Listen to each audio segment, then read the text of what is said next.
আসসালামু আলাইকুম, সবাই কেমন আছেন? আশা করি সবাই ভালো আছেন। আজকে কিন্তু আমি বিকালের বেলা ভিডিওটা করতেছি, কারণ আমি দীর্ঘ মনে করেন যে 15-20 বছর হবে আমি রসে ভিজানো পিঠা আমি খাই নাই। আর এই আমার এমন এক জায়গায় বিয়ে হয়েছে, মানে যে গ্রামে, এই গ্রামে খালি তেলের পিঠা আর রুটি পিঠা আর চিতই পিঠা। তাও চিতই পিঠা কীভাবে খায়, যে মনে করেন যে লবণ ঝাল মশলা মিশিয়ে চিতইটা বানাবে সেরকম খাবে। তারা যে চিতই পিঠে ভিজে খাইতে হয় সেটা মনে হয় তারা জানেই না। এনাদের ইসে আমারও খাওয়া হয় না। তা এই রসের সিজন চলেই যাচ্ছে প্রায়, কিন্তু রস খাওয়া হচ্ছে না। তারপরে একদিন রস নিয়ে এসে 5 লিটারে দিয়ে 3 কেজি খালি খাইছি, আর 2 কেজি এই যে বোতলটা দিয়ে রাইখা দিছিলাম ফ্রিজে। তা ভাবলাম আজকে একটু রসের পিঠা অল্প করে বানাই, কেন আমাদের পরিবারে আমার মেয়েরা আজকে যদি আমি বানাই তাহলে এই প্রথম আমার মেয়েরা খাবে। তাছাড়া আর কখনো বানায়ও নাই আর খায়ও না। আর আমি যখন ছোট ছিলাম তখন কিন্তু এই রসে ভিজানো পিঠা আমার মা কিন্তু খুব বানাইতো, আমরা কিন্তু খুবই খাইতাম। আর এখন পর্যন্ত আর খাওয়া হয় না, অনেক বছর এসে খাই না। বাচ্চা যে ঘরে রস আসে দিত তো অল্প করে একটু পিঠা বানাই।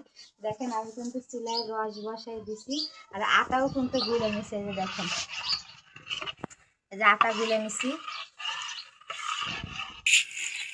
এই তো দেখেন এখানে কিন্তু আমি আটা গুলাই নিছি, আর এদিকে আমি রস বসাইছি। এখানে কিন্তু আমি নারকেল দিছি, নারকেল দিলে কিন্তু খুব ভালো লাগে খাইতে।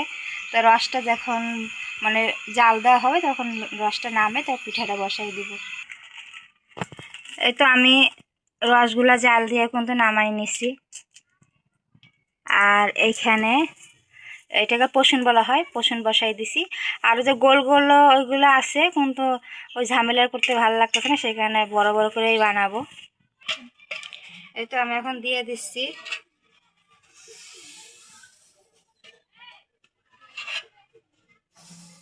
বড় বড় করে বানাই, তাড়াতাড়ি হয়ে যাবে।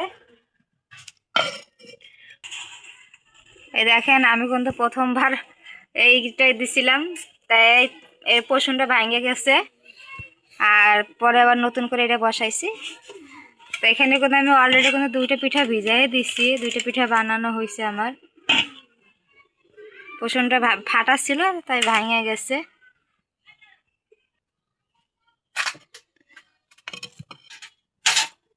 এই আমি কিন্তু চিতই পিঠাটা খুব কম বানাতে পারি।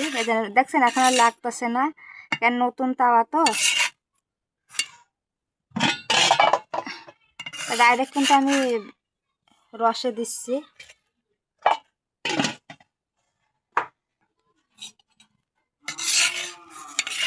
মাশাআল্লাহ পিঠা কিন্তু সবগুলোই হচ্ছে।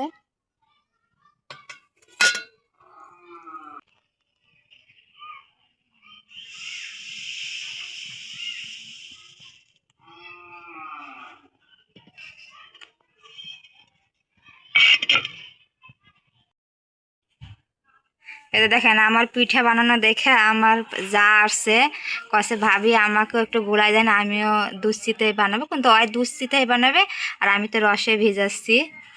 তা আমি দেখি ওরটা গুলাইয়া আমি এই যে আমার ইসে দিছি, দেখি হয় কিনা। তা মাশাআল্লাহ দেখেন আমার থেকেও মাশাআল্লাহ কিন্তু অনেক সুন্দর হয়েছে। তা আমি ভাবছিলাম, বললাম যে দেখি আগে তোমারটা দিয়ে দেখি হয় কিনা। তা দেখেন মাশাআল্লাহ আমার থেকে কিন্তু ভালো হয়েছে। এই দেখেন আমার জায়ের পিঠা, ধর নিয়ে যা, আর ওগুলা নিয়ে যা, যে বাইত বানা। এখন আমারগুলো আমি ঝটপট বানাই। এই যে আমার পিঠাগুলো কিন্তু বানানো হয়েছে, লাস্টের পিঠাই তো দিয়ে দিলাম। আর এগুলো কিন্তু সকালে খাবো, রসে ভিজে একবারে সুন্দর হয়ে থাকবে।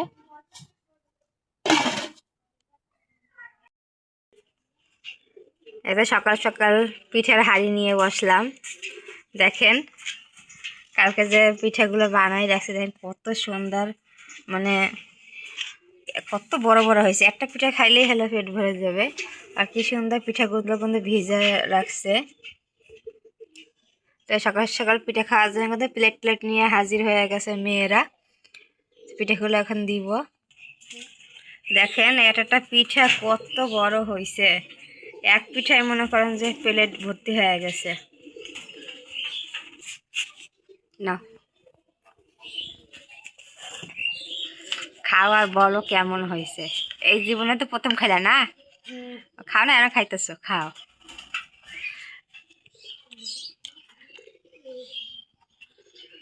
কেমন লাগতেছে? অনেক মজা হয়েছে, আপনারাও বাসায় ট্রাই করে দেখবেন।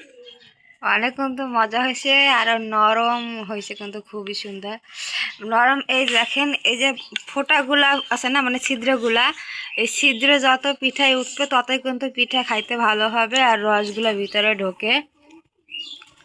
তা এই তো আমার সকালবেলার আমার মেয়েদের নাস্তা। জীবনে এই প্রথম রসে ভিজানো পিঠা খাচ্ছে আমার মেয়েরা, এর আগে খায় নাই।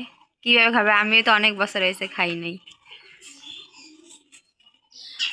তো এই রসের সিজনে আপনারাও, শীতের সিজনে আপনারা এরকম পিঠা বানায় খাবেন। তা সবাই ভালো থাকেন, সুস্থ থাকেন, আল্লাহ হাফেজ।